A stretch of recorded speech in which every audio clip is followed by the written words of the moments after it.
IndiGo ಏರ್ಲೈನ್ಸ್ಗೆ show cause notice ಜಾರಿಯಾಗಿದೆ. ಡಿಜಿಸಿಎಯಿಂದ ಇಂಡಿಗೋ ಸಿಇಒಗೆ ಈ ನೋಟಿಸ್ ಅನ್ನು ಸರ್ವ್ ಮಾಡಲಾಗಿದೆ.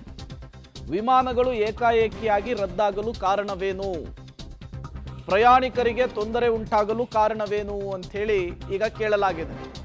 ಮುಂದಿನ 24 ಗಂಟೆಯ ಒಳಗಾಗಿ ಉತ್ತರಿಸುವಂತೆ ನೋಟಿಸ್ ಅನ್ನು ಸರ್ವ್ ಮಾಡಲಾಗಿದೆ.